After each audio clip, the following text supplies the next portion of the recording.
Hi guys, hope you're all well and welcome back to the channel, and today we're going to talk about my Nikon F5 again. Now, it has been about 2 years since I bought this particular Nikon F5. I did shoot a Nikon F5 back in the film days, but not for a long time because then obviously digital came out and I just kind of went here and just skipped and went straight to digital basically. So this has probably been the longest time I've had a Nikon F5 in my possession, and I tell you what, I love this camera. This camera is absolutely fantastic, and you know, it has just been a game changer. And I do think if there's someone out there who's looking for an automatic film camera, you know, that does everything that you could ever want, matrix metering, spot metering, center metering, it, you know, winds the film for you, it rewinds it back, it does it everything automatic, a good metering system as well. It, you know, it's just absolutely fantastic. It's such a good camera. You know, you can shoot everything portrait, you can shoot it vertical, you know, it's an absolute joy. However, I will say for some, you know, some of those who are a bit, you know, concerned, this is an absolute tank, this camera. It's an absolute tank. I mean, just look at it. You know, it is larger than life, really. You know, it's about as big as my head, you know, but it is built like an absolute tank. It is so robust. It runs on, I believe, is it 8 to 8? Yeah, it runs on 8 AA batteries, which is fantastic, just by this little cradle here. I will recommend, and I have done this now since my last video, of keeping these out of the camera. Just a little safety thing with batteries, just in case if they, you know, go out of date or expand or anything like that, and then you're stuck, you won't be able to get them out. But for this video, I'm just putting them back in.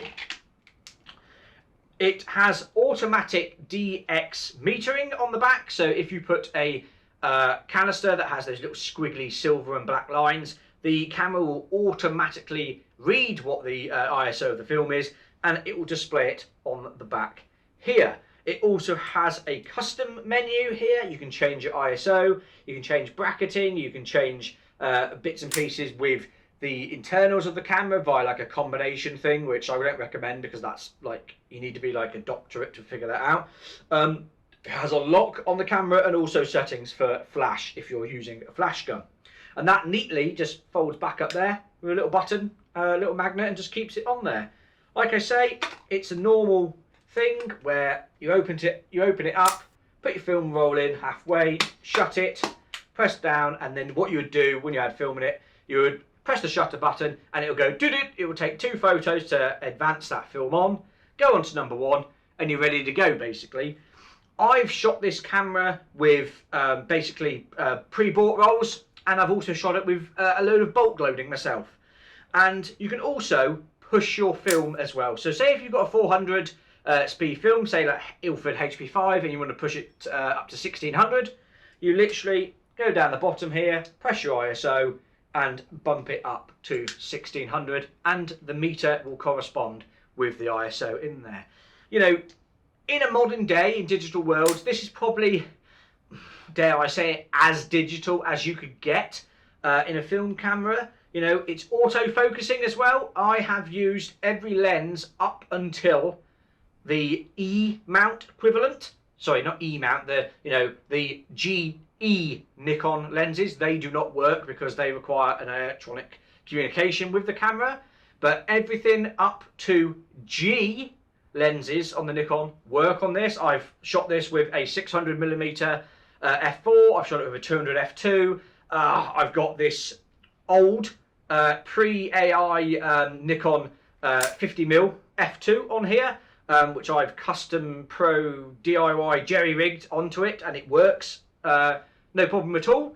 Watch the video for this if you don't know how I've done this and managed this, basically this trickery of the camera.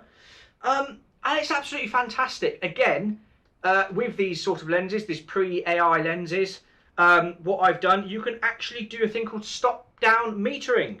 So you put the camera up, you put your field of view in, and it tells you, shows you exactly what the field of view is on the camera. So stop down metering, you press it, you'll be able to do your metering, and then you press it up again, and then you can take the shot. I mean, it's so advanced for its age. I think this now, I mean, this was, I think it was 99, 98. I might be wrong. I think it was, or 96. I'll put the correct figure in here, but this camera is absolutely fantastic. It will do single fire, it will do continuous low, continuous high of 8 frames a second. Now, I don't think a lot of us now, even with me bulk loading, are going to shoot 8 frames a second on film. But you've got to remember, back in the day, this was a sports powerhouse. It was the bee's knees. It was the dogs, you know. And even today, it's an absolute fantastic camera. Yes, it is a bit of a brick. We can all see it is a bit of a brick. But I really enjoy that. That brings me comfort to know that this camera is going to last a very long time. You know, it was built to last. Nikon made it as its professional flagship model for a lot of years when they released it, before they went over to digital with the D1. You know, so this is probably as good as it gets, in my opinion, for 35mm Nikon cameras, which are all automatic and everything else. That I don't want to take that whole crown to it. I think the Nikon F is the best Nikon 35mm camera of all time, but this, for manual and automatic work combined, this is absolutely fantastic. And I highly recommend it, guys, that if you can get one, a good one, give it a go. It's absolutely fantastic. I absolutely love it. I bought this originally for £200. I think they're a little bit more expensive than that now, to be fair. I think you're probably looking for a good one. In sort of my condition, I would say, I think they're around about 350, 400, 450 now, maybe. I think a really mint one, you know, you can get for, you know, probably say 450. And then if you want the extra, like the 50-year edition, which basically just has the tops, the top of the top plate is basically grey and it has the old Nikon logo. That's basically it. I think you could probably get those for, I think, about 700 quid. Not worth it, in my opinion. Just stick to the old faithful one, and you know, you will have a whale of a time. But anyway, guys, I've been rambling too much. Just me and a guy and the love for his Nikon F5.